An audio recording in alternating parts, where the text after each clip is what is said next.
أن لا إله إلا الله وحده لا شريك له وأشهد أن محمدا ورسوله اللهم صل على محمد وعلى آل محمد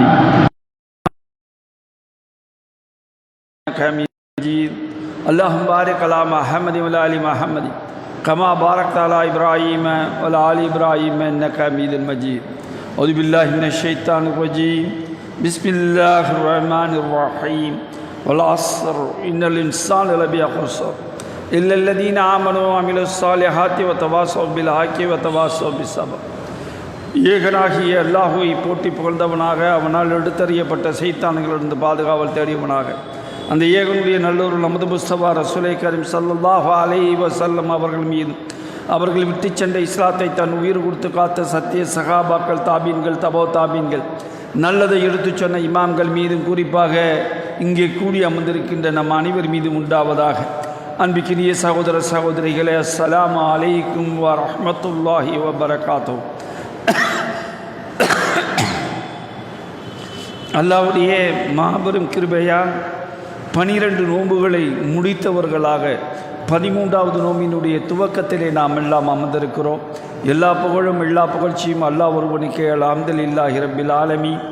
அந்த அகிலங்களை படைத்து பரிபக்குவப்படுத்தக்கூடிய அந்த வல்லோனுடைய எல்லா நற்கிருபைகளும் ரஹ்மத்துகளும் பரக்கத்துகளும் உங்கள் மீதும் உங்கள் மனைவி மக்கள் மீதும் உங்கள் குடும்பத்தார்கள் அனைவர்கள் மீதும் என்றென்றும் நின்றுள்ளவட்டுமாக.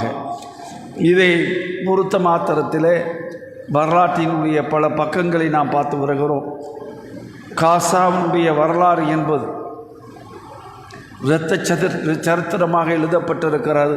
இந்த இரத்த சரித்திரத்தில் எழுதப்பட்ட வரலாற்றிலே பல நிகழ்வுகளை நாம் மெதுவாக நாம் பார்த்து வருகிறோம்.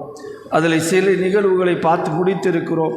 அதில் சிலது நமக்கு மிகப்பெரிய படிப்பினைகளை தந்திருக்கிறது. அப்படி பல படிப்பினைகள் நேற்று கூட நாம் பார்த்தோம். யூதர்களை அந்த பைத்துல் மக்தஸ் பாலஸ்தீனத்துக்குள் உள்ளே நுழையக்கூடாது என்கின்ற அளவுக்கு ஒரு தடை இருந்தது. அந்த தடையை கூட உமர் ரலியல்லாஹு தஆலா அவர்களுடைய காலத்தில் அனுமதியாக கொடுக்கப்பட்டது. பெருந்தன்மையாளர்களாக முஸ்லீம்கள் எப்போதெல்லாம் பெருந்தன்மையாளராக இருந்திருக்கிறார்களோ அப்போதெல்லாம் நமக்கு ஒரு பெரிய படிப்பினை கிடைத்து கொண்டு தான் இருக்கிறது. ஆனால் நாம் பெருந்தன்மையாகத்தான் இருக்கிறோம். எந்த வகையிலும் நாம் வீழ்த்தப்படவில்லை. பெருந்தன்மையாக இருக்கத்தான் அல்லாஹ்வுடைய வெற்றியும் அல்லாஹ்வுடைய பாதுகாப்பும் அல்லாஹ்வுடைய அருளும் நம் மீது பொழியப்பட்டு கொண்டே இருக்கிறது என்பதை நாம் தொடர்ந்து நாம் பார்த்து வருகிறோம். அப்படி பார்க்கின்ற போது அந்த பாலஸ்தீனத்திலே அவர்கள் அனுமதிக்கப்பட்டது உமர் ரலியல்லாஹு தஆலா காலத்திலே என்பதை பார்க்கின்ற போது மிகப்பெரிய சிறப்பாக அவர்கள் அதை கொண்டாடினார்கள் என்று கூட சொல்லலாம். உமர் ரலியல்லாஹு தஆலா வந்த நபி தோழர்கள் இருக்கிறார்களே, அந்த நபி தோழர்களை நேற்று இதை வலியுறுத்தியே சொன்னேன்.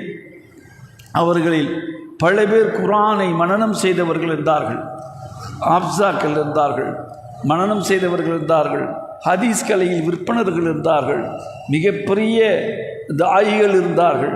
அப்படிப்பட்ட எல்லோருமே இங்கே பாலஸ்தீனத்தில் நாங்கள் தங்கி இங்கே இந்த மக்களுக்கு இடையிலே நாங்கள் பயிற்சிவிக்க விரும்புகிறோம் என்று சொன்னபோது உமர் ரலியல்லாஹு தஆலா அதற்கு மிகப்பெரிய அனுமதியை கொடுத்தார்கள். தாராளமாக அங்கே இருப்பதற்கான அனுமதிகள் கொடுத்தார்கள். அதில் அந்த மாதிரி இருக்கின்ற போது அவர்களில் சிறந்த ஒருவரை தேர்ந்தெடுத்து அந்த நபரை பாலஸ்தீனத்தினுடைய ஆளுநராக நியமித்தார்கள் என்ற வரலாற்று சிறப்பை நாம் பார்க்கிறோம். இதில் அங்கே கல்வி ஸ்தாபனங்கள் எப்படி உருவாக்கப்பட்டது என்றால், எங்கு பார்த்தாலும் சின்ன சின்ன சின்ன சின்ன சின்ன பள்ளிக்கூடங்கள் அத்தனையும் எப்படி உருவாக்கப்பட்டது என்றால், எங்கேயெல்லாம் பள்ளிவாசல்கள் இருக்கிறதோ, எங்கேயெல்லாம் பள்ளிவாசல்கள் கட்டப்பட்டிருக்கிறதோ அந்த பள்ளிவாசலில் தொழுகை நேரம் போக 5 வேளை தொழுகை நேரம் போக மற்ற நேரங்கள் மக்களுக்கு, அதிலும் குறிப்பாக சிறுவர்களுக்கு முழுமையாக பாடங்கள் கற்பிக்கப்பட்டது. அவர்கள் பாடங்களாக கற்பிக்கப்பட்டார்கள், அவர்களை உருவாக்கப்பட்டார்கள், மிகப்பெரிய மாணாக்கர்களாக உருவாக்கப்பட்டார்கள். இந்த வரலாறையெல்லாம் பார்க்கிறோம். ஜெருசலம் ஒரு சிறந்த தலைநகராக மாறியது என்பதையும் நாம் பார்க்க வேண்டியது இருக்கிறது. அதிலும் குறிப்பாக உமையாக்கள் ஆட்சி காலத்தில், இந்த உமையாக்கள் ஆட்சி காலத்தை பற்றி பேச வருகின்ற போது பல பின்னோக்கி நிகழ்வுகளையும் நாம் பேசணும். என்னடா இது வரலும் கலிஃபான்னு சொல்லிட்டு வந்தீங்க, திடீர்னு பார்த்தா உமையாக்கள் அப்படின்னு புதிதாக ஒரு பேரை கொண்டு வந்து போடுறீங்க. உமையாக்கள் என்பவர்கள் யார்? அதுக்கப்புறம் அப்பாசியாக்கள் வர்றாங்களே, அவர்கள் யார் என்ற கேள்விகள் எழும்பலாம். இது சரித்திரத்தில் ஏற்பட்ட மிகப்பெரிய ஒரு கருப்பு சரித்திரம் என்று தான் சொல்ல வேண்டும். மிகப்பெரிய கருப்பு சரித்திரம். இது எதனால் ஏற்பட்டது என்பதை பின்னோக்கி பார்த்தே தீர வேண்டும். அதையெல்லாம் பார்த்தால்தான் காசா எவ்வளவு பெரிய முன் உதாரணமாக நமக்கு அமைந்திருக்கிறது என்பதை புரிந்து கொள்ள முடியும். ஏன்னா காசாவினுடைய பகுதிகள் எல்லாம் நம்மை விட்டு இந்த அளவுக்கு அடித்து செல்லப்பட்டிருக்கிறது என்றால் அதற்கு எது காரணம் என்பதும் புரிந்து கொள்ள வேண்டும். மதீனத்து நபவியிலே உஸ்மான் ரலியல்லாஹு தஆலாவுடைய காலம், அவர்கள் தான் கலீஃபா, மூன்றாவது கலீஃபா. இந்த மூன்றாவது கலீஃபாக தேர்ந்தெடுக்கப்படுகின்ற போது அந்த மூன்றாவது கலீஃபாவை யார் தேர்ந்தெடுக்கப்பட வேண்டும் என்பதை அதற்கான முழு பொறுப்பும் அப்துர் ரஹ்மான் பின் அவுப் அவர்களிடம் ஒப்படைக்கப்படுகிறது. ஏன்னா அவர்கள் தான் மூன்றாவது கலீஃபாவை தேர்ந்தெடுக்கப்படுவதற்கான எல்லாரும் சேர்ந்து தேர்ந்தெடுத்தார்கள். சொர்க்கத்துக்கு வசியம் செய்யப்பட்டவர்கள் சேர்ந்து தேர்ந்தெடுத்தார்கள். ஆனால் அவர் என்ன சொல்லிட்டாரு, எனக்கு ஆட்சி அதிகாரம் அப்படிங்கிறது சரியாக வராது. நான் ஒரு சிறந்த வியாபாரி, நான் வியாபாரத்தில் பாண்டித்துவம் உள்ளவன், ஆனால் என்ன கொண்டு போய் ஆட்சி அதிகாரத்தில் வைக்காதீங்க. அதை விட நான் ஒரு அனுமதி கேட்கிறேன். என்ன அனுமதி கேட்கிறேன்? யாரை நான் தேர்ந்தெடுக்கிறேனோ அவரை நீங்கள் கலிஃபாவாக ஏற்றுக்கொள்வீர்களா? மூன்றாவது கலிஃபாவாக ஏற்றுக்கொள்வீர்களா? அப்போ எல்லாரும் சேர்ந்து சொல்கிறாங்க, ஏகமனதாக சரிங்கிறாங்க. அப்போது முதல்ல அப்துர் ரஹ்மான் இப்னு அவுப் அவர்கள் வருகின்ற இடம் எதுவாக இருக்கிறது என்றால் அலி ரலியல்லாஹு தஆலா வர்றாங்க. வந்து சொல்கிறாங்க, நீங்கள் அல்லாஹுவை பின்பற்றுவீர்கள் தானே? ஆம், அல்லாஹுவைத்தான் கண்டிப்பாக பின்பற்றுவேன். அல்லாஹுக்கு மாறு செய்யக்கூடிய எந்த காரியத்தையும் நான் செய்ய மாட்டேன். அல்லாஹ்வுடைய ரசூல் எப்படி காண்பித்து தந்தார்களோ அப்படித்தானே வழிநடத்துவீர்கள்? ஆம், அப்படித்தான் வழிநடத்துவீர்கள். மூன்றாவதாக ஒரு வார்த்தை சொல்கிறார்கள் அப்துர் ரஹ்மான் இப்னு அவுஃப். மூன்றாவதாக என்ன சொல்கிறார்கள்? இத்தோடு உங்களுக்கு முன்னாடி மறைந்திருக்கிறார்களே, முன்னாடி மறைந்து போனார்களே 2 கலீஃபாக்கள், அபூபக்கர் ரலியல்லாஹு அன்ஹு, உமர் ரலியல்லாஹு அன்ஹு, அவர்களுடைய நடைமுறையை நீங்கள் எடுத்துக்கொள்ள வேண்டும் அப்படின்னு சொல்லப்படுது. இதை கேட்ட மாத்திரத்திலே அலி ரலியல்லாஹு அன்ஹு மறுத்து விட்டார்கள். கண்டிப்பாக நான் ஏற்றுக்கொள்ள மாட்டேன் என்று மறுத்து விட்டார்கள். ஏன் மறுத்து விட்டார்கள் என்றால், முழுக்க அல்லாஹ்வும் அல்லாஹ்வுடைய ரசூலையும் பின்பற்ற சொல்லுங்கள், அதை நான் எடுத்துக்கொள்கிறேன். மூன்றாவதாக நான் பின்பற்ற வேண்டும் என்றால் அல்லாஹ்வும் இதில் நீங்கள் கிடைக்கவில்லை என்றால் எதை பின்பற்றுவீர்கள் என்று கேட்கின்ற போது நாங்கள் குர்ஆனிடமும் ஹதீஸிடமும், குர்ஆனிலையும் ஹதீஸிலையும் தேடி பார்ப்போம், 2க்கும் உட்பட்ட ஒரு கருத்தை எடுத்துக்கொள்வோம் என்று சொன்னார்கள். அப்படி 2க்கும் உட்பட்ட கருத்தை நான் எடுத்துச் சொல்வேனே தவிர இவர்கள் செய்தது தான் சரி என்று நான் சொல்ல மாட்டேன் என்று சொன்னார்கள். இது கொஞ்சம் உள்ளுக்குள்ளே கொஞ்சம் குழப்பத்தை ஏற்படுத்துகிறது. அடுத்து அப்துர் ரஹ்மான் பின் அவுஃப் அவர்கள் செல்கின்ற இடம் உஸ்மான் ரலியல்லாஹு தஆலா அன்ஹு. உஸ்மான் ரலியல்லாஹு தஆலா அன்ஹுகிட்ட போய் கேட்குறாங்க இதே கேள்விகள், இதே பதில்கள். மூன்றாவதான அந்த வார்த்தைக்கு அவர் சொல்கின்ற பதில், ஆம், எனக்கு முன் தோன்றுகிறவர்கள், முன்னாடி ஆட்சி செய்தவர்கள், அவர்களுடைய நல்லதை நான் எடுத்துக்கொள்வதற்கு தயாராக இருக்கிறேன் அப்படிங்கிற வார்த்தையை சொல்லி அவர்கள் அங்கேயே தன்னுடைய கலிஃபத் பதவியை ஏற்றுக்கொள்கிறார்கள்.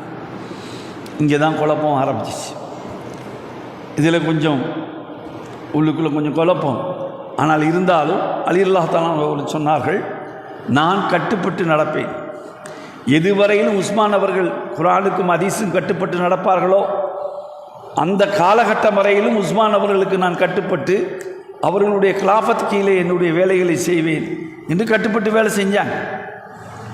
ஆனால் உஸ்மான் ரலியல்லாஹு தஆலாவுடைய காலம் பார்த்தீங்கன்னா அதிகமான கிலாஃபத்தில் அதிக நேரம் எடுத்துக்கொண்டவர்கள், காலம் எடுத்துக்கொண்டவர்கள். அபூபக்கர் ரலியல்லாஹு தஆலா 2 வருடம் தான், 2 வருஷத்துலேயே மௌத்தாயிட்டாங்க, இயற்கையான மௌத். அடுத்து வரக்கூடிய உமர் ரலியல்லாஹு தஆலா கிட்டத்தட்ட 12 வருடங்கள் 12 வருடங்கள் ஆட்சி செய்கிறார்கள். ஒரு சுபஹ் தொழுவை தொழுது கொண்டிருந்த போது ஒரு மிக திட்டமிட்டு ஒரு யூதனால் அல்லாஹ்வுடைய கலீஃபத்தே ரசூல் அவர் தொழுது கொண்டு நிற்கின்ற நேரத்திலேயே வாளை கொண்டு வந்து விழாவிலே குத்திவிட்டான். அவருக்கு இரத்தம் வர ஆரம்பிக்கிறது. தான் இமாமத் பண்ணி கொண்டிருக்கிறார்கள். அதை காமித்து கொள்ளாமல் யார் இக்காமத் சொன்னார்களோ அவர்களை மெதுவாக கொண்டு வந்து அந்த இடத்துல நிறுத்திட்டு கீழே உட்காந்துட்டாங்க. தொழுகை முடிகிறது. உமர் ரலியல்லாஹு தஆலா குத்தப்பட்டது மக்கள் எல்லா மத்தியிலும் பரவுகிறார். உடனே துடிக்கிறாங்க, யாருங்கிற. உமர் ரலியல்லாஹு தஆலா கேட்குறாங்க, என்னை குத்தியவன் யார்? அவங்க கேட்ட கேள்வி அதுதான். அவங்களுக்கு என்னென்னா, ஒரு முஸ்லீம் நம்மளை குத்தி விட்டான் என்றால் நாம் ஆட்சிக்கு தகுதி இல்லாதவன் என்ற அர்த்தமாகிவிடுமே. அப்படிங்கிறப்போ அவர்கள் தகவலை கொண்டு வர்றாங்க. பிடிச்சிட்டா ஒரு யூதன் அவங்க வீட்டிலேயே வேலைக்கு சேர்ந்து வீட்டிலேயே கூட இருந்து ஒரு பணிக்காவலாளியாக இருந்து, இதுலேயே ரொம்ப முக்கியங்க, எதிரிகளை எதிரிகளாக பாருங்கள், நண்பர்களை நண்பர்களாக பாருங்கள். எவ்வளோ பேர் எதிரியாக இருந்தாலும் பெருந்தன்மை என்ற பேரினால் பக்கத்தில் வச்சுக்கிறாதீங்க. நமக்கு ஒரு உதாரணம், ஒரு கலீஃபாவுடைய வாழ்க்கையை ஒரு முன் உதாரணம் இல்லையா? அவங்க கொல்லப்பட்டதுக்கு அது கிட்டத்தட்ட 3 நாட்கள், தொடர்ந்து 3 நாட்கள் உயிரோடு இருக்கிறார்கள். அதுக்கு பின்பு என்னென்னமோ வச்சு இது பண்ணுறாங்க, என்னென்னமோ பண்ணி பார்க்குறாங்க. இல்லை, அப்போது கடைசி கட்டம் வருகின்ற போது தன்னுடைய மகன் அப்துல்லாவை அழைத்து நான் கேட்குறாங்க, நீங்கள் ஆயிஷா ரலியல்லாஹு தஆலாட்ட போங்க, அவங்கள்ட்ட ஒரு அனுமதி கேளுங்க. என்ன அனுமதி கேட்க சொல்கிறாங்க? ரசூலுல்லாஹ்வுடைய வீட்டில் தான், ஆயிஷா ரலியல்லாஹு தஆலா அவர்களுடைய வீட்டில் தான் எந்த இடத்தில் ரசூலுடைய உயிர் பிரிகிறதோ அந்த இடத்துல தான் அடக்கம் செய்யப்படணும். ஆயிஷா ரலியல்லாஹு தஆலா வீட்டில் தான் அடக்கம் செய்யப்பட்டாங்க. பின்பு அதுக்கு வலதுபுறம் யார் அடக்கம் செய்யப்பட்டார்கள் என்றால் அபூபக்கர் ரலியல்லாஹு தஆலா அவர்கள், ஆயிஷா ரலியல்லாஹு தஆலாவுடைய தந்தை, சொந்தம் இல்லையா? ஒரு பக்கம் தன்னுடைய கணவன், மறுபக்கம் தன்னுடைய தந்தை, இந்த ரீதியில் இருவர் அடக்கம் செய்யப்பட்டார்கள். இந்த ரீதியில் 3ஆவதாக ஒருவர் அங்கே நுழைய வேண்டும் என்றால் அனுமதி யார் கொடுக்கணும்? ஆயிஷா ரலியல்லாஹு தஆலா கொடுக்கணும். ஆயிஷா ரலியல்லாஹு தஆலாட்ட அந்த அனுமதி வாங்குகிறாங்க. ஆயிஷா ரலியல்லாஹு தஆலா அந்த அனுமதி கொடுக்கிறார்கள். அவர்கள் ரூஹு அடங்கிய பின்பு அங்கே அங்கே நல்லடக்கம் செய்யப்படுகிறது. இன்றைக்கு நீங்கள் போனீங்கன்னா, மைதே நபவியில் போனீர்கள் என்றால் 3 கபர்கள் இருக்கும். நடுவில் இருக்கிறது ரசூலுல்லாஹ்வுடைய கபர், வலது பக்கம் இருப்பது அபூபக்கர் ரலியல்லாஹு தஆலாவுடைய கபர், இடது பக்கம் இருப்பது உமர் ரலியல்லாஹு தஆலாவுடைய கபர். ஆனால் எதுவுமே கட்டப்பட்டிருக்காது, எதுவுமே மேலோங்கி கட்டப்பட்டிருக்காது. டூம் இருக்குதுன்னு கேட்பீங்க. டூம் என்பது கூட பாதுகாப்பு நித்தமாக இருக்கிறதை தவிர, ஆனால் உயர்த்தி கட்டப்படவில்லை. அல்லாஹ்வுடைய ரசூலுடைய கபர் உயர்த்தி கட்டப்படவில்லை என்பதையும் நம்ம புரிஞ்சுக்கணும். சரி, நம்ம முக்கியமான இந்த இடத்துக்கு வருவோம். உஸ்மான் ரலியல்லாஹு தஆலாவுடைய காலத்தில் குழப்பங்கள் மிகைக்கிறது. ஆட்சியில் 12 வருடம் உமர் ரலியல்லாஹு தஆலாவுடைய ஆட்சி. அதற்கு பின்பு கிட்டத்தட்ட 14 வருடங்கள் ஆட்சி செய்தது யார் என்று பார்த்தீர்கள் என்றால் உஸ்மான் ரலியல்லாஹு தஆலா. உஸ்மான் ரலியல்லாஹு தஆலாவுடைய காலத்தில் தான் ஆட்சி பல்கி பெருகுகிறது, பல்கி பெருகிறது. ஈஜிப்ட், கிஷ்ரா, பாரசீகம் எல்லாமே வீழ்த்தப்படுகிறது, பல்கி பெருகுகிறது ஆட்சி. சிரியாவில் எல்லாமே ஒட்டுமொத்தமாக ஆக்கப்படுகிறது, இஸ்லாமிய ஆட்சியின் கீழே வருகிறது. இது உஸ்மான் ரலியல்லாஹு தஆலாவுடைய ஆட்சி காலத்தில் தான் இது நடக்கிறது. அதிலும் குறிப்பாக முஆவியா அவர்கள், உஸ்மான் ரலியல்லாஹு தஆலாவுடைய மாமா முஆவியா அவர்களுடைய காலத்திலே அவர்கள் தான் சிரியாவினுடைய கவர்னராக நியமிக்கப்பட்டிருக்கிறார்கள். அந்த சிரியாவினுடைய கவர்னராக நியமிக்கப்பட்டிருப்பவர் தான் இங்கே பார்த்தீங்கன்னா ஜெருசலத்தினுடைய ஆட்சியாளராகவும் தன்னை அறிவித்துக் கொள்கிறார் முஆவியா ரலியல்லாஹு தஆலா. அதுக்காகத்தான் இந்த பின்னோக்கி நான் சொல்ல வேண்டியது இருக்கிறது. உஸ்மான் ரலியல்லாஹு தஆலாவுடைய காலத்தில் நடந்த பிரச்சனைகளுக்கு இன்னொரு பிரச்சனையாக இருப்பது என்ன? உஸ்மான் ரலியல்லாஹு தஆலா அவர்கள் கொல்லப்பட்டு விட்டார்கள். எப்படி கொல்லப்படுகிறார்கள்? அவர்கள் வீட்டிலே வைத்து, வெளியில் வர விடலை, வீட்டை விட்டு வெளியில் வர முடியல, நபவியில் தொழு வர முடியல. அவர்களை சுற்றி புரட்சியாளர்கள் நிற்கிறார்கள். இதில் கார்ஜியாக்களும் உண்டு. கார்ஜியாக்கள் என்று சொல்லக்கூடியவர்கள் அல்லாஹுடைய வேதத்தை மட்டும் நம்புவார்கள். அல்லாஹுடைய ரசூலுடைய தேவைக்கானது தேவை, எல்லாத்தையும் எடுத்துக்கொள்ள தேவையில்லை என்று சொல்லக்கூடியவர்கள். அவர்கள் எல்லாம் ஒரு பக்கம் நிற்கிறார்கள். ஆனால் அவர்கள் அலி ரலியல்லாஹு தஆலா மீது அளப்பரிய பாசம் வைத்திருந்தவர்கள், அளப்பரிய பாசம் உள்ளுக்குள் வைத்திருந்தவர்கள். அலி ரலியல்லாஹு தஆலா என்ன சொன்னாலும் கேட்பாங்க. இந்த புரட்சியாளர்கள் கூட்டத்திலே ஒருவர் இருக்கிறார். யாருன்னு பார்த்தீங்கன்னா அபூபக்கருடைய மகன், அபூபக்கருடைய மகன் அவர்கள் அந்த புரட்சியாளர் கூட்டத்தில் இருக்கிறார். முஹம்மது அப்துல்லா என்று சொல்லக்கூடியவர் அந்த புரட்சியாளருடைய கூட்டத்திலே தலைமை தாங்குகிறார். இங்கே 3 நாட்கள் நோன்பு வைத்தவர்களாக இருக்கிறார்கள், குர்ஆன் ஓதிக்கொண்டு இருக்கிறார்கள். குர்ஆன் ஓதிக்கொண்டிருக்கின்ற நிலைமையிலே முகமது உள்ளே நுழைகிறார். முகம்மது உள்ளே நுழைகின்ற போது முகமது அபூபக்கர் ரலியல்லாஹு தஆலாவுடைய 3வது மனைவியினுடைய மகன், 3வது மனைவியினுடைய மகன். அந்த அந்த அந்த சின்ன பிள்ளையிலிருந்து உஸ்மான் ரலியல்லாஹு தஆலா வீட்டில் தான் வளருவாங்க, மகன் போலேயே வளருவாங்க. அந்த அளவுக்கு பாசம் வைத்திருந்தார்கள். அந்த அளவுக்கு பாசம் இருக்கின்ற காரணத்தினால் அவ்வளவு பாசம் வச்சுருந்தாங்க. முகம்மது உள்ளே நுழைந்தவுடன் இவர் சற்று ஆஸ்வாசம் அடைகிறார். சற்று ஏதோ ஒரு நம்பிக்கை பிறக்கிறது, ஏதோ ஒரு நல்லது நடக்கும் என்று நினைக்கிறார்கள். அப்போ என்ன பண்ணுறாரு? நேர போய் தாடியை பிடிக்கிறார். உஸ்மான் ரலியல்லாஹு தஆலாவுடைய தாடியை பிடித்து உழுக்குகிறார். முஹம்மதே, அபூபக்கருடைய மகனே, என் தோளுடைய மகனே, நீனா என்று கண்ணீர் மல்க அவர் பார்க்கின்ற போது அதை தாங்க முடியாமல் அப்படியே விட்டுட்டு போயிடுறார். எங்கே முகம்மது விட்டு வந்து விட்டார் என்ற நிலைமையில் தாங்கள் வந்த காரியம் கெட்டுவிடுமோ என்று புரட்சியாளர்கள் என்ன செய்கிறார்கள்? 4 பேர் கொண்ட புரட்சி குழு மீண்டும் உள்ளே நுழைகிறது.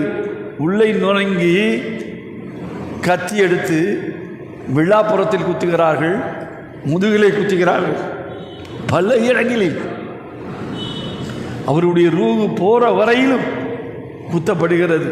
பல இடங்களில் குத்துறாங்க. எவ்வளோ பெரிய இது, யாராலையும் காப்பாற்ற முடியல, யாராலையும் காப்பாற்ற முடியல. குர்ஆன், அதாவது 2 குர்ஆன்கள் வடிவமைக்கப்பட்டிருந்தது. ஒரு குர்ஆன் ஹம்சா ரலியல்லாஹு தஆலா அவர்கள், உமர் ரலியல்லாஹு தஆலாவுடைய மகள் ஹம்சா அவர்களிடம் ஒப்படைக்கப்பட்டிருந்தது. இன்னொரு குர்ஆன், அதாவது அந்த என்ன சொல்வது, தோல் வடிவிலே வடிவமைக்கப்பட்ட இன்னொரு குர்ஆன் கலீஃபா என்ற ரீதியில் உஸ்மான் ரலியல்லாஹு தஆலாட்ட இருந்தது. அப்படியே மேலே சாஞ்சிடுறாங்க. அந்த நிலைமையில் அவர்கள் உயிர் பிரிகிறது. அந்த குர்ஆன் இன்னைக்கும் பாதுகாக்கப்படுகிறது. இன்றைக்கும் நீங்கள் பாதுகாப்பாக இருக்கிறது. தாஸ்கண்டில் உள்ள மியூசியத்தில் அவங்களுடைய குர்ஆன் பாதுகாக்கப்படுகிறது. இரத்த கரை படிந்த அந்த திருமறை குர்ஆன் பாதுகாக்கப்படுகிறது. இவ்வளவு பெரிய மோசமான நிலைமை நடக்கிறது. இந்த நேரத்தில் லட்சத்துக்கு மேற்பட்ட சகாபாக்கள் அந்த நேரத்தில் ஹஜ்ஜுக்கு போயிருக்காங்க.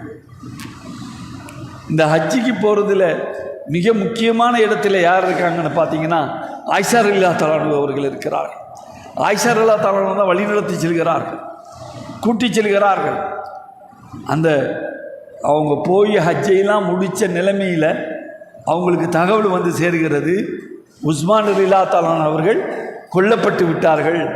கொண்டது யார் என்ற நிலைமை வருகின்ற போதுதான் அங்கே தவறான தகவல் ஒப்புவிக்கப்படுகிறது. என்ன தவறான தகவல்னா, அலியும் அலியுடைய கூட்டத்தார், அலி ரலியல்லாஹு அன்ஹு அவருடைய கூட்டத்தார் தான் இதை செய்து விட்டார்கள் என்ற தவறான ஒரு தகவல் ஒப்படைக்கப்படுகிறது. அங்கே ஆய்வு செய்யவில்லை, அவர்களும் கூப்பிட்டு யாரையும் கேட்கல. பெருசாக பெரிய பெரிய சகாபிகள் இருக்கிறாங்க, அவங்கள கூப்பிட்டு கேட்டிருக்கலாம், சற்று நிதானத்தை கையாண்டிருக்கலாம், இல்லை மதீனா வருகின்ற வரையிலுமாவது பொறுத்திருந்திருக்கலாம், மதீனா வந்ததுக்கப்புறம் ஒரு முடிவெடுத்திருந்திருக்கலாம். அதற்கு முன்னாடி என்ன செஞ்சிடறாங்க, போர் பிரகடனம் செய்து விடுகிறார்கள். இரத்தத்துக்கு இரத்தம், உஸ்மானுடைய இரத்தத்துக்கு பகரமாக இரத்தம் வாங்கப்பட்டே ஆக வேண்டும் என்று மிகப்பெரிய அளவிலே கோரிக்கை முன்வைக்கப்படுகிறது. அப்போ அந்த நேரத்தில் கொந்தளிப்பு. சென்றிருந்தவர்கள் பெரும்பாலும் இளைஞர்கள், ஹஜ்ஜுக்கு சென்றிருந்தவர்கள் அத்தனை பேரும் பழிவாங்க வேண்டும் என்று துடிக்கிறார்கள். படை புறப்படுகிறது, பல இடங்களை கடக்கிறது படை. இந்த படை புறப்பட்டு விட்ட என்ற செய்தி வந்து 2 நபர்களுக்கு வருகிறது. ஒன்று அன்றைய சிரியாவினுடைய கவர்னர் முஆவியா அவர்களுக்கு, 2வது அலி ரலியல்லாஹு அன்ஹு அவர்கள். மதீனாவில் அவர்களால் இருக்க முடியாத சூழ்நிலை வருகின்ற போது பக்கத்திலே கூபத்திலே, அதாவது கூபா என்று சொல்வார்கள், அந்த கூபாவை தலைநகரமாக கொண்டு அவர்கள் இருக்கிறார்கள். அவர்களுக்கு செய்தி வருகிறது. அப்போது அலி ரலியல்லாஹு அன்ஹு பார்க்குறாங்க, இது சண்டையாக ஏற்பட்டு விட்டால் மிகப்பெரிய சீரழிவை இஸ்லாமிய அரசு பார்த்து விடுமே என்று பரிதவிச்சு விடுகிறார்கள். உடனே இவங்க ஒரு படத்தை இறக்குறாங்க, அந்த பக்கம் முஆவியா ஒரு படத்தை இறக்குறார். 2 படைகள் வருகிறது, 3ம் ஒரு இடத்திலே சங்கமிக்கிறார். ஒரு இடத்துல சங்கமிக்கிறார். அலி ரலியல்லாஹு அன்ஹு பார்க்கிறார்கள், ஆயிஷா ரலியல்லாஹு அன்ஹுடைய அந்த உப்பரிகை, அந்த ஒட்டகம் இருக்குது பாருங்கள், ஒட்டகத்தில் மேலே வந்து உப்பரிகை இருக்கும். அந்த உப்பரிகையில் வந்து ஆயிஷா ரலியல்லாஹு அன்ஹா தலைமை பொறுப்பேற்று நிற்கிறார்கள். அதை கார்ஜியாக்கள் குறிவைக்கிறார்கள். கார்ஜியாக்கள் குறிவைத்து எங்கே ஆயிஷா ரலியல்லாஹு அன்ஹா அவர்கள் கொல்லப்பட்டு விட்டால் அது மிகப்பெரிய இழப்பை இஸ்லாத்திற்கு ஏற்படுத்திவிடும் என்ற தன்மையில் தன்னுடைய மெய்க்காவலாளிகளை அனுப்புகிறார்கள். அனுப்பி ஒட்டகத்தினுடைய கால்களை தரிக்க செய்கிறார்கள்.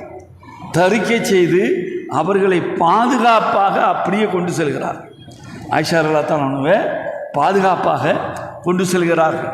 இதெல்லாம் நடக்கிறார். முஆவியா ஒரு பக்கம் நிற்கிறார், எல்லாம் நிற்கிறார். முஆவியா பக்கம் அம்ர் இப்னு ஆஸ் என்று சொல்லக்கூடிய மிகப்பெரிய சகாபி நிற்கிறார்.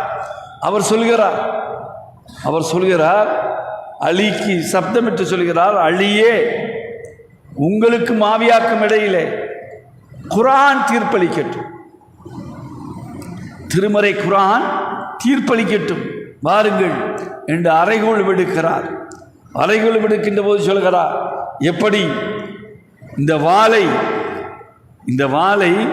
உருவிய வாளை எப்படி வந்து நான் கலீஃபா என்று சொல்லக்கூடிய அலியினுடைய பதவியிலிருந்து நீக்கி விடுகிறேன், மீண்டும் இந்த வாளை நான் உள்ளே வைக்கிறேன், முஆவியாவை அந்த பதவியில் நான் அமர்த்துகிறேன் என்று ஒரே ஒரு வாளை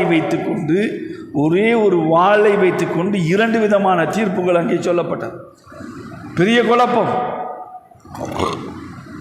முஆவியாவினுடைய படைகள் ஆர்ப்பரிக்கிறது. இந்த பக்கம் அலி ரலியல்லாஹு அன்ஹு மௌனமாக நீங்கள் இந்த இடத்திலிருந்து கலைத்து செல்லுங்கள் என்கிறார்கள்.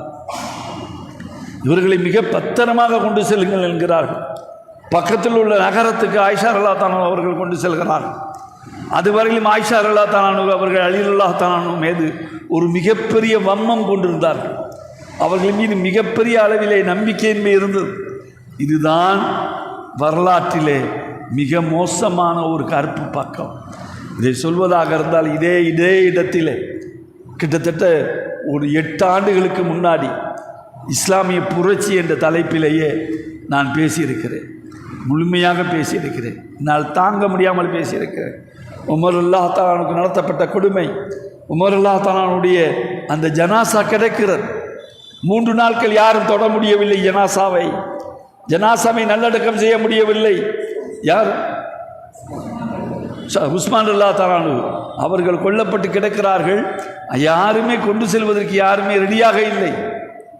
அந்த நிலைமையில் அல்லாஹ் பாதுகாக்கட்டும், யாருக்கும் அந்த நிலை வரக்கூடாது. அந்த ஜனாசாவை எடுத்து சென்றது உஸ்மான் ரலியல்லாஹு தஆலாவுடைய மகளும் உஸ்மான் ரலியல்லாஹு தஆலாவுடைய மனைவி அவர்களும் 2 பேரும் தான் தூக்கி சென்றார். 2 பேர் தான் தூக்கி சென்றார்கள். 3 பேர்கள் நின்று தான் ஜனாசா தொழுகை நடந்தது. அதிலையும் ஜனாசாவை முஸ்லீம்களுடைய மையவாடியில் அடக்க விடாமல் தடுத்தார்கள். முஸ்லீம்களுடைய மையவாடியில் அடக்கக்கூடாதுன்னாங்க. பக்கத்திலே வந்து யூதர்களுடைய மையவாடி அங்கே அடக்கம் செய்யப்பட்டது. மாவியாவுடைய காலத்திலே அது ஒன்றுமில்லாமல் ஆக்கப்பட்டு அது எல்லாமே முஸ்லீம் மையவாடிகளாக மாறியது என்பது வரலாறு.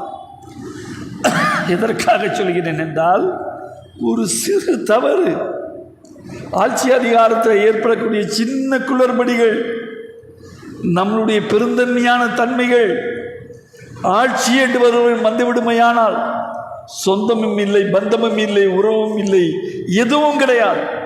ஆட்சியாக இருக்க வேண்டும். காட்சி பொருளாக மாறிவிடக்கூடாது. அந்த நிலைமை ஏற்பட்டு விடக்கூடாது என்பதற்கு மிகப்பெரிய உதாரணம் அது. அதில் ஏற்பட்டதற்கு பின்புதான் அங்கிருந்து தான் துவங்கியது இரட்டை ஆட்சி முறை. ஒன்று முஆவியாக்கள், இன்னொன்று அப்பாசியாக்கள். முஆவியாக்கள் என்று சொல்லக்கூடியவர்கள் எல்லாம் உஸ்மான் ரலியல்லாஹு தஆலாவை பின்பற்றக்கூடியவர்கள், முஆவியாவை பின்பற்றக்கூடியவர்கள். அதே போல் இந்த இதெல்லாம் வந்து முழுமையாக அதில் வரும். அப்பாசியாக்கள், உமையாக்கள் என்ற 2 பிரிவுகளாக மாறினார்கள். உமையாக்கள் எல்லாம் முஆவியாவுடைய பிரிவை சார்ந்தவர்களாக இருப்பார்கள். அப்பாசியாக்கள் எல்லாம் அலி ரலியல்லாஹு தஆலாவுடைய பிரிவை சார்ந்தவர்களாக இருப்பார்கள். கிலாஃபத் 2ஆக உடைந்து சிதறியது, 3ஆக மாறியது. 3 பகுதிகளாக மாற்றிக்கொண்டார்கள். ஒவ்வொரு இடத்துல ஒவ்வொரு கிலாஃபத் நடந்தது. ஒவ்வொரு இடத்துல ஒவ்வொரு கிலாஃபத் வீழ்த்தப்பட்டது. வீழ்த்தியவர்கள் யார் என்று பார்த்தால், முஸ்லிம்களுக்கு இடையிலேயே சண்டை, முஸ்லிம்களுக்கு இடையே ரத்தம், அத்தனையும் சிந்தப்பட்டது அப்போதுதான். நம்ம இப்போ பார்க்குறோம் இல்லையா, என்னடா அடிக்கிறவனு முஸ்லீமாக இருக்கிறான், முத்தா போகிறவனு முஸ்லீமாக இருக்கிறானாடா, என்னடான்னு பார்க்குறோம் இல்லையா. அதற்கெல்லாம் மூல காரணம் அங்கே தொடங்கியது. அல்லாஹ் பாதுகாக்க வேண்டும். இதற்கு பின்னாடி பார்த்தீங்கன்னா, அதாவது உமையாவுடைய பேரரசனுடைய நிருபராக முஆவியா தன்னை அறிவித்து கொண்டதோடு மாத்திரமல்ல, தன்னுடைய தலைநகராகவே ஜெருசலத்தை அறிவித்தார். ஜெருசலம் தன்னுடைய தலைநகராகவே அறிவிக்கப்பட்டது. இதற்கு பின்பு சில்வை யுத்தம் இப்போது தான் ஆரம்பமாகிறது. சில்வை யுத்தம் இதற்கு பின்பு. ஏன்னா பார்த்தான், அதுவரையில் முஸ்லீம்கள் வெயிட்டாக இருக்கிறான். முஸ்லீம்கள் வந்து வெயிட்டுன்னா அவர்களை மாதிரி யாரையும் பக்கத்தில் போக முடியாதுடா, அந்த அளவுக்கு ஆட்சி அதிகாரம் அவர்களிடம் இருக்கிறார். ஆட்சி அதிகாரத்திலே அவர்களுடைய ஆட்சி செய்வதற்கு யாரும் இல்லை என்ற நிலை இருக்கிறது. ஆனால் வீழ்த்தப்படுகிறார்கள். இதை பார்க்கின்ற போது அன்றைக்கு கிறிஸ்தவர்களுக்கு ஒரு சின்ன இனம் புரியாத, நாமும் யுத்தம் செய்யலாம், மீண்டும் பாலஸ்தீனத்தை மீட்டெடுக்கலாம், நாம் தவறுதலாக உமரிடம் ஒப்படைத்து விட்டோம், உமரிடம் ஒப்படைக்கப்பட்டதை மீட்டெடுப்போம் என்று மீட்டெடுக்க ஆரம்பிக்கிறார்கள். அதனுடைய முதல் யுத்தம் தான் சிலுவை யுத்தமாக மாறுகிறது. இந்த உமையாக்களுடைய ஆட்சி காலத்திலே ஜெருசலத்தினுடைய புனித பள்ளிவாசல்களை கட்டுவதிலேயே அந்த உமையாக்களும் அப்பாசியாக்களும் மாறி மாறி பள்ளிவாசலை கட்டி கொண்டிருந்தார்களே தவிர தங்களை சுற்றி என்ன நடக்கிறது என்பதை பார்க்கவில்லை.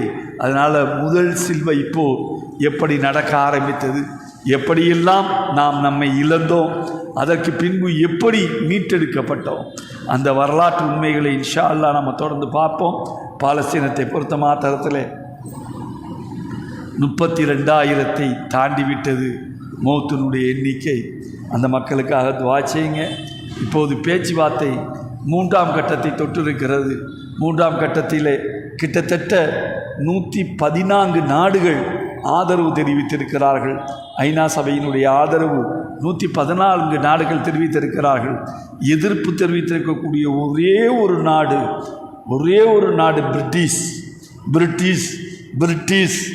பிரிட்டிஷ் என்ற நல்லவன் தான் இதுக்கு எதிர்ப்பு தெரிவித்திருக்கிறான். ரிஷி சுனோக் என்று சொல்லக்கூடிய அந்த பிரதமர் தான் மிகப்பெரிய எதிர்ப்பை தெரிவித்திருக்கிறான். அவனை தவிர வேறு எந்த நாடும் எதிர்ப்பு தெரிவிக்கவில்லை. அதிலும் குறிப்பாக இந்தியா தன்னுடைய மிகப்பெரிய ஆதரவை தெரிவித்திருக்கிறது. ஆதரவை தெரிவித்தோடு மாத்திரமல்ல, நடவடிக்கை எடுக்க வேண்டும் என்று சொன்ன நாடுகளிலே இந்தியாவும் ஒரு நாடாக இருக்கிறது. ஆரம்பத்திலே வழி தவறி இருக்கலாம். இப்போது தேர்தல் சில பாடங்களை இப்போது சொல்லி கொண்டிருக்கிறது. மோடிக்கு இப்போது தேவை முஸ்லீம்களுடைய ஓட்டுக்களும் தேவை இருக்கிறது. அதனால் ஓட்டு தேவைன்னா எங்கே வேணாலும் நோட்டடிப்பாங்க, என்ன வேண்டாலும் பண்ணுவாங்க.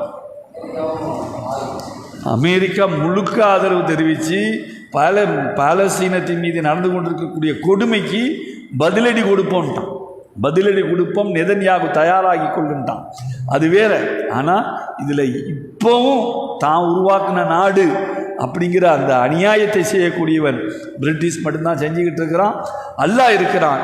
அதே போல் இவ்வளவு வேகமாக ஐநா சபை நிகழ்த்துவதற்கு காரணமாக இருந்தது, முழுக்க தெளிவாக சொல்ல வேண்டுமென்றால், ரஷ்யாவினுடைய புட்டின் 5வது முறையாக தேர்ந்தெடுக்கப்பட்டது. தன்னுடைய விட்டோ பவரை பயன்படுத்துவேன் மாத்திரமில்லாமல் நாங்கள் அணி சேர்ந்த நாடுகளாக சேர்ந்து கண்டிப்பாக பாலஸ்தீனத்துக்கு மிகப்பெரிய முற்றுகை நாங்கள் இடுவோம் என்று சொன்னது மிகப்பெரிய திருப்பு முனையை ஏற்படுத்தி இருக்கிறது. அல்லாஹ் அந்த மக்களுக்கு நிரந்தரமான ஒரு தீர்வை ஏற்படுத்தி தர வேண்டும் என்பதற்கு துஆ செய்யுங்க. அந்த கொல்லப்பட்டிருக்கிற மூத்தாயிருக்கிற அத்தனை மக்களும் ஷஹீதுடைய அந்தஸ்தில் இருக்க வேண்டும் என்பதற்கு, அவர்களுக்கு ஜன்னத்துல் ஃபிர்தௌஸை அல்லாஹ் தஆலா கொடுக்க வேண்டும் என்பதற்காக துஆ செய்யுங்க. ஒவ்வொருடைய துஆக்கள் அத்தனையும் இணைத்து கொண்டே வாருங்கள். ஒரு வேளை துஆவில் கூட அவங்கள மறந்துடாதீங்க. இன்றைக்கு எதுமா அதே போல் நம்மளுடைய அன்பு சகோதரர், நம்மளுடைய ரொம்ப நெருக்கமான ஒரு சகோதரர், தக்வா மொய்தீனுடைய மிக நெருங்கிய நண்பர், நமக்கும் நண்பர், அவருடைய முகமது மீரான் அவர்கள், அதாவது ஓப்பன் ஹார்ட் சர்ஜரி நாளை மறுநாள் திங்கட்கிழமை நடைபெற இருக்கிறது. அந்த ஆப்ரேஷன் வெற்றிகரமாக நடைபெற வேண்டும், பரிபூர்ணமாக குணமடைய வேண்டும், அவர்கள் வீட்டார்களுக்கு ஆறுதல் அடைய வேண்டும் என்பதற்காக உங்கள் துஆக்களில் மறந்துடாதீங்க. இன்றைக்கு 13வது நோம்பினுடைய கேள்வியாக இடம்பெற்றிருக்கிறது. அபூபக்கர் ரலியல்லாஹு தஆலா அவர்கள் எத்தனை காலங்கள் ஆட்சி செய்தார்கள், உமர் ரலியல்லாஹு தஆலா அவர்கள் எத்தனை காலங்கள் ஆட்சி செய்தார்கள், உஸ்மான் ரலியல்லாஹு தஆலா எத்தனை காலங்கள் ஆட்சி செய்தார்கள் என்று ஆட்சி காலங்களை தெரியப்படுத்தியிருக்கிறார். அதற்கான பதில்களை எழுதுங்கள், பரிசுகளை பெற்றுக்கொள்ளுங்கள் என்று சொல்லிக்கொண்டு உங்கள் மத்தியிலிருந்து விடைபெற்றுக் கொள்கிறோம். வாஹிதாவான அல்ஹம்துலில்லாஹி ரப்பில் ஆலமீன். அஸ்ஸலாமு அலைக்கும் வரஹ்மத்துல்லாஹி வபரகாத்துஹு.